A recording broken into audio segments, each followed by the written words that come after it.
Olá, boa noite. Eu sou Mariana Jungmann e você confere conosco as notícias que circularam hoje nos corredores do poder. A Advocacia Geral da União recorre ao Supremo Tribunal Federal contra a decisão que impede o Ministério da Educação de dar nota 0 para as redações que ofendam os direitos humanos no Enem. Você vai saber também sobre as perdas milionárias do setor de turismo com a violência no Rio de Janeiro. Tudo isso você confere a partir de agora pela TV Brasil, pela Rádio Nacional e emissoras públicas de todo o país.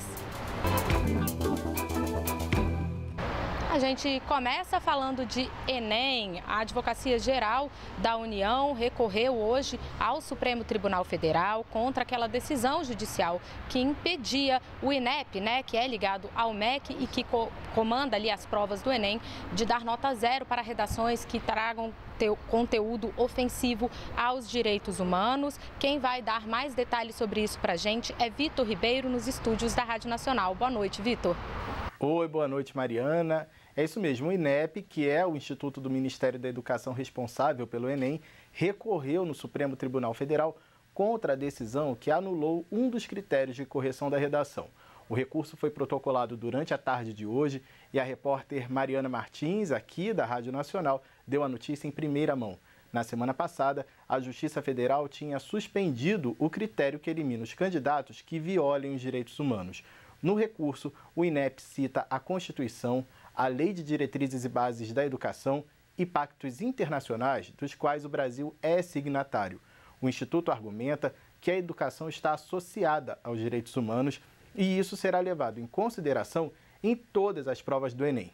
Desde 2013, quem viola os direitos humanos tira 0 na redação do exame. A prova de redação do Enem é neste domingo. Logo mais às 8h30 da noite, o ministro da Educação, Mendonça Filho, vai fazer um pronunciamento sobre o exame em cadeia de rádio e TV. A editora da Agência Brasil, Carolina Pimentel, tem dicas importantes para quem vai fazer a prova. Boa noite, Carol.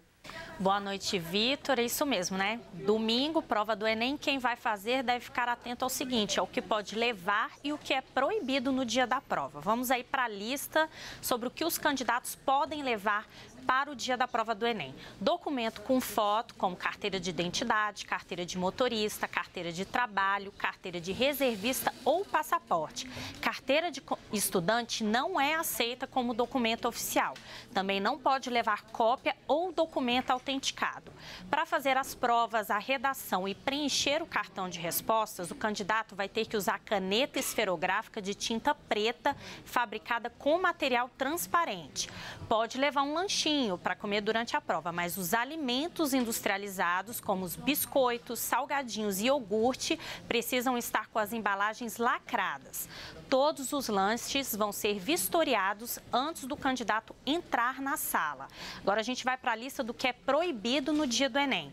Não pode usar celular ou qualquer aparelho eletrônico durante as provas. Esses aparelhos vão ser colocados em um porta-objetos com lacre que deve ficar embaixo da cadeira do candidato até o final das provas.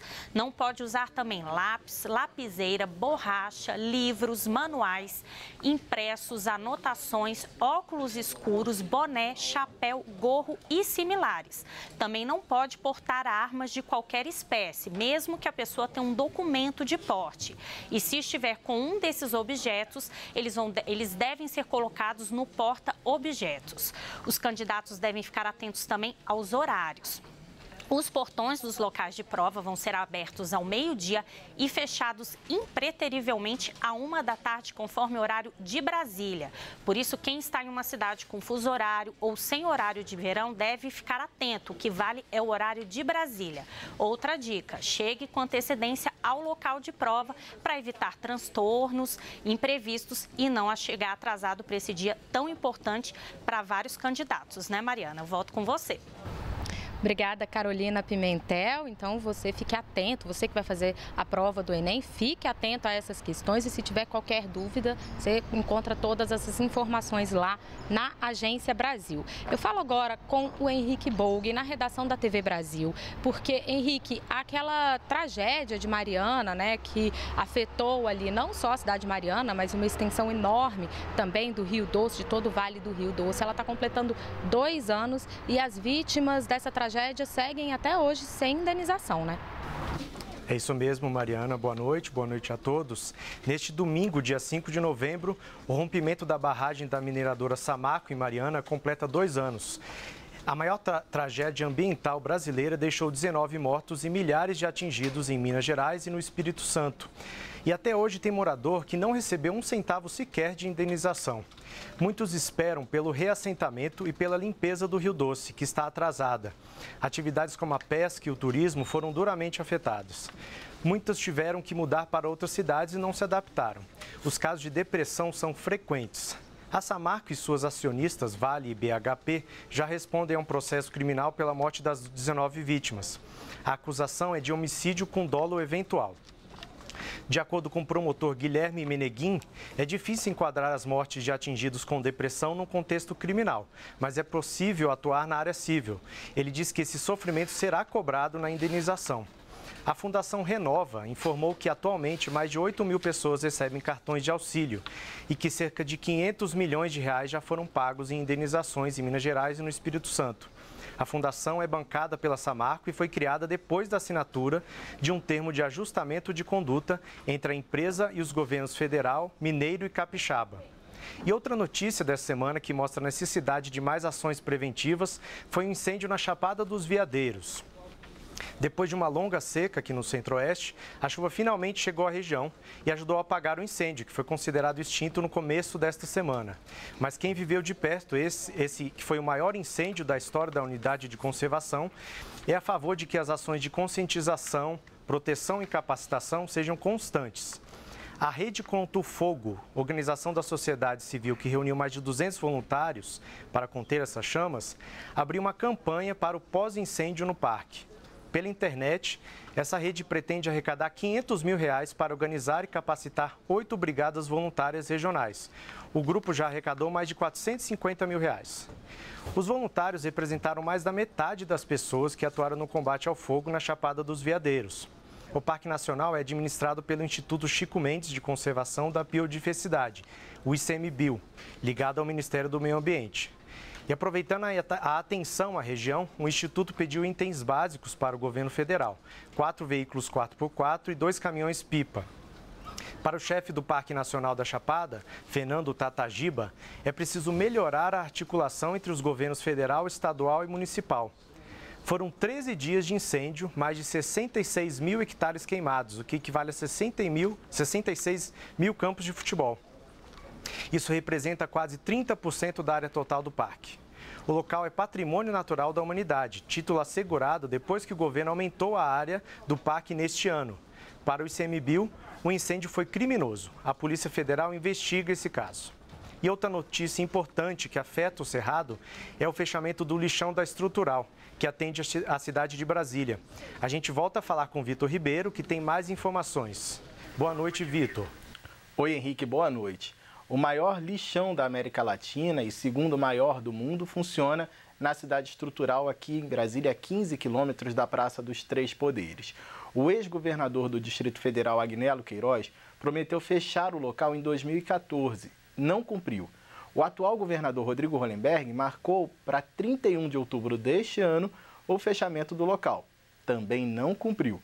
O governo do DF marcou agora uma nova data para fechar o lixão da Estrutural, 20 de janeiro do ano que vem.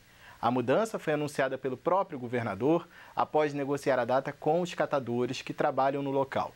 De acordo com o Hollenberg, serão construídas usinas de reciclagem para incluir os catadores no processo produtivo dos resíduos. Os trabalhadores que atuarem nos galpões de triagem vão receber uma bolsa do governo no valor de R$ 360 e também serão remunerados de acordo com a produtividade. As medidas atendem à Política Nacional dos Resíduos Sólidos, que determina a substituição dos lixões por aterros sanitários. A gente volta agora com você, Mariana.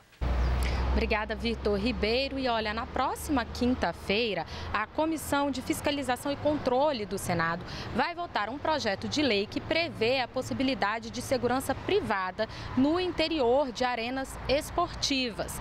Esse projeto foi uma sugestão daquela CPI do futebol que acabou no fim do ano passado e que concluiu que a Polícia Militar não era suficiente, não estava conseguindo garantir a segurança dos torcedores nesses estádios. A PM continua sendo a responsável, né? Aí pelo que prevê esse texto desse projeto, a PM continua sendo a responsável pela segurança na área externa dos estádios. Mas o projeto prevê também que os administradores dessas arenas, né, ou donos delas, ficam também responsáveis solidariamente pelos danos materiais e imateriais que os torcedores vierem a sofrer dentro das arenas esportivas, inclusive uma responsabilidade penal também, viu? Esse projeto, então, deve ser votado nessa comissão na próxima quinta-feira, mas ele ainda precisa passar também pela Comissão de Constituição e Justiça do Senado antes de seguir aí para a Câmara dos Deputados. A gente vai acompanhar e traz mais informações para você aqui nos Corredores do Poder. A gente segue também falando de esportes ainda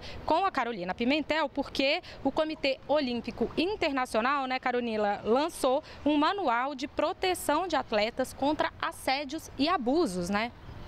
Isso mesmo, Mariana. O Comitê Olímpico Internacional criou esse manual para proteger os atletas nesses casos de assédio e abuso. Esse manual tem como foco principalmente políticas de proteção para determinadas competições e também apresenta possíveis soluções de casos de assédio e abuso por meio do movimento olímpico. Esse manual já vai valer para os próximos Jogos de Inverno, que vão ser realizados em fevereiro do ano que vem na Coreia do Sul. Os atletas vão poder denunciar qualquer caso de assédio ou abuso para um oficial do Comitê Olímpico Internacional, que vai ficar na Vila Olímpica durante toda a competição. E qualquer denúncia vai ser tratada de maneira confidencial. Mariana. Obrigada, Carolina Pimentel. E olha, no próximo bloco você vai saber sobre as perdas milionárias do setor de turismo no Rio de Janeiro com a violência por lá e também sobre a polêmica envolvendo o governo do estado e o ministro da Justiça. Tudo isso a gente traz para você daqui a pouquinho. A gente já volta.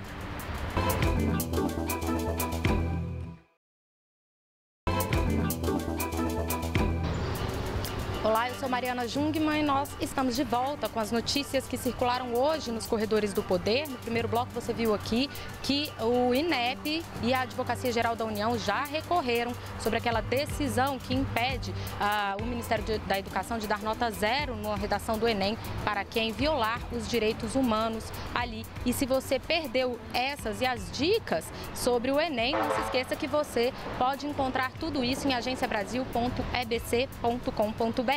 A gente vai falar agora sobre as perdas milionárias que o Rio de Janeiro tem tido com os casos de violência. Lá são perdas no setor de turismo. Quem vai dar para a gente os detalhes sobre isso é Maurício de Almeida. A violência está provocando prejuízos para o comércio aqui no Rio de Janeiro. Casos como o da turista espanhola que foi assassinada na favela da Rocinha ganham grande repercussão internacional.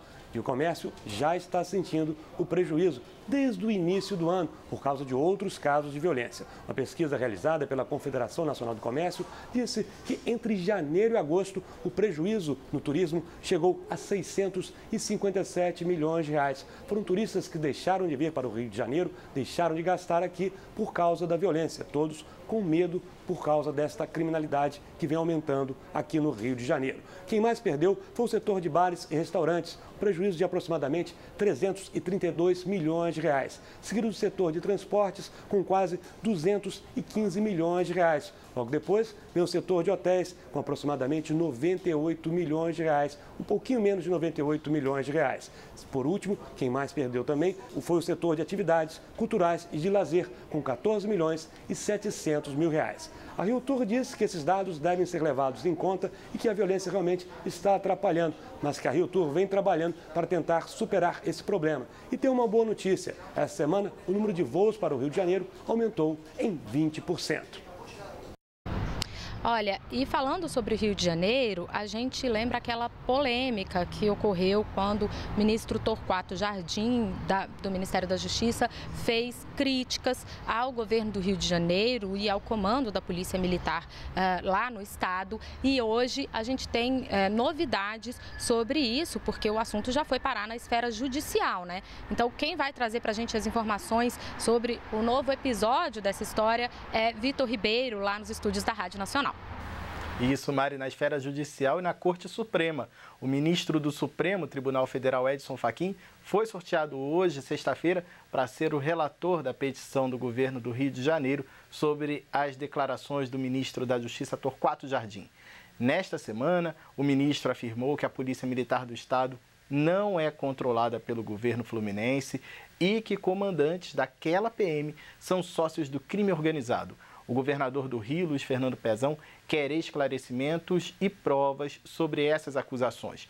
Pezão disse que não é possível deixar sob suspeita uma corporação com 49 mil policiais. Na petição, o governo do Rio alega ainda que os policiais negam o que chamou de inverdades e arroubos do ministro e cobra punições penais ao ministro Torquato Jardim, que não se pronunciou sobre essa ação judicial.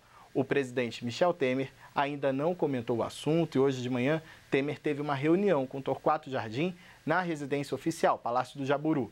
O teor da conversa não foi divulgado. Mariana.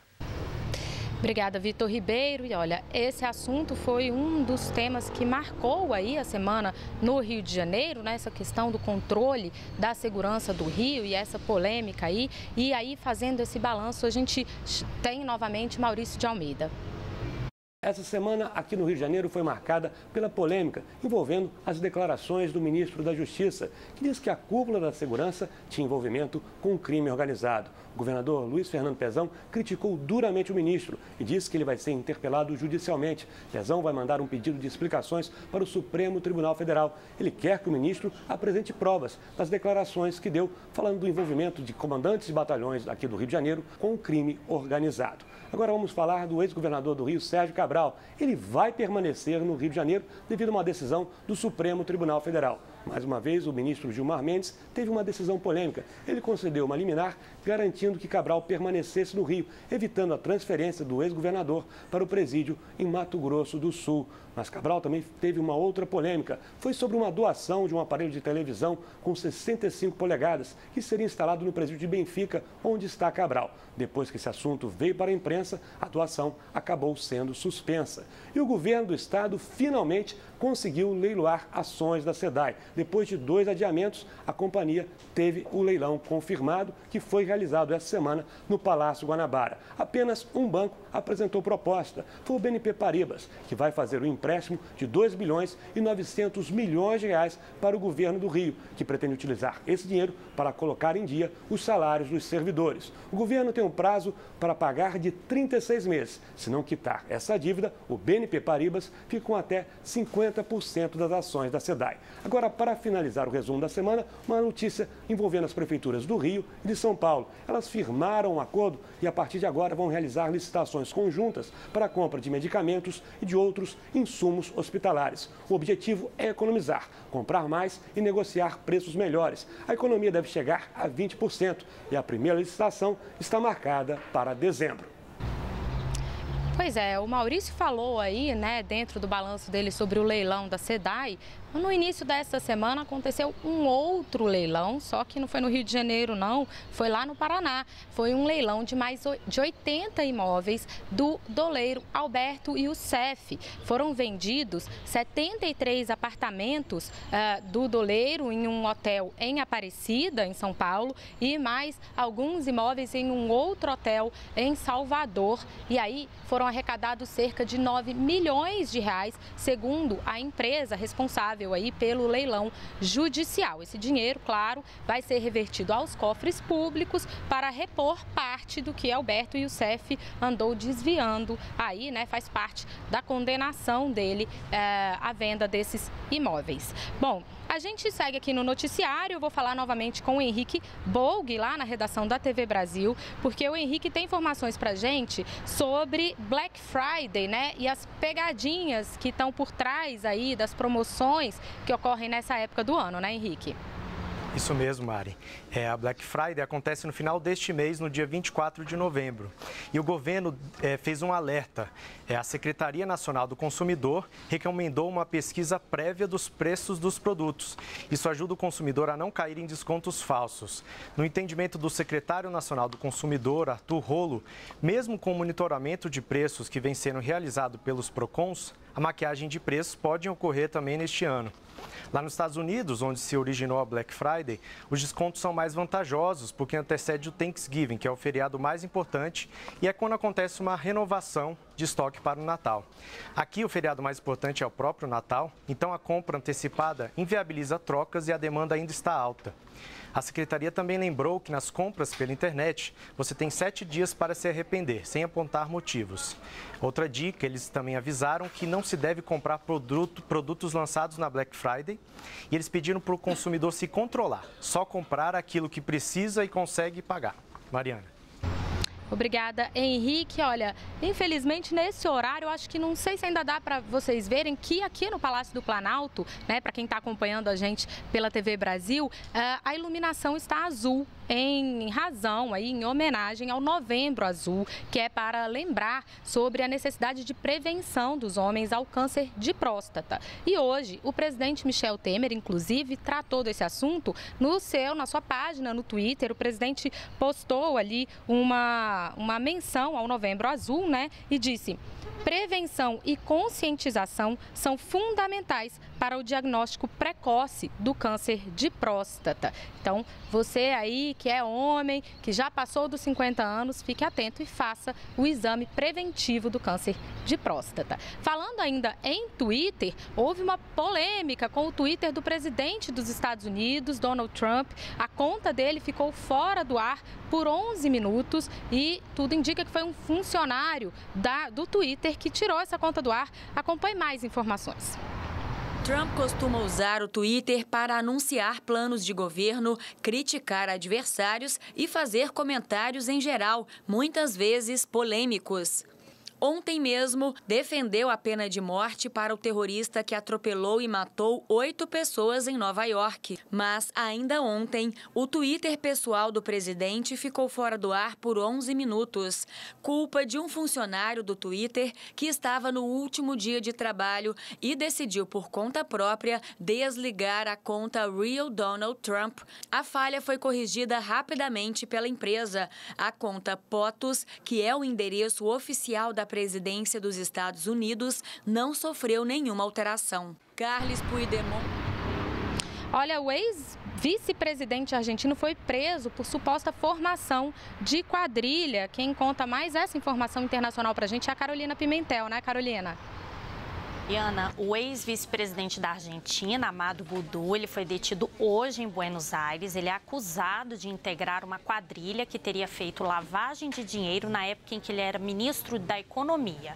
O vice-presidente, ele foi vice-presidente no governo de Cristina Kirchner e foi detido junto com seus sócios, José Maria Carmona. A detenção de Amadou Boudou ocorreu na casa dele, no bairro de Puerto Madero, em Buenos Aires. Ele também é investigado por enriquecimento ilícito. O ex-vice-presidente argentino foi uma das figuras mais controversas do governo de Cristina Kirchner e atualmente enfrenta um julgamento por suposta corrupção na compra de uma impressora de papel moeda no período em que era ministro da Economia. Mariana. Carolina, eu continuo falando com você porque você tem uma informação aí, inclusive que saiu há pouco tempo aí na Agência Brasil, sobre um pedido da Procuradora-Geral Raquel Dodge em relação à JF, né? Do que é que se trata? Bem, Mariana, a Procuradora-Geral da República, Raquel Dodge, ela pediu que o ministro Ricardo Lewandowski, do Supremo Tribunal Federal, reconsidere uma decisão de arquivar uma investigação sobre possível compra de decisões judiciais pelo grupo JF, dono da empresa JBS. Essa informação foi confirmada pela Procuradoria-Geral da República nesta sexta-feira. O pedido diz respeito a uma investigação iniciada na primeira instância da Justiça e depois que foi remetida à PGR. O objetivo é investigar mensagens trocadas entre uma advogada e Francisco de Assis, ex-diretor jurídico do Grupo JF, no qual ele revela que seriam tentativas de comprar sentenças favoráveis à companhia em diferentes instâncias da Justiça, inclusive no Superior Tribunal de Justiça.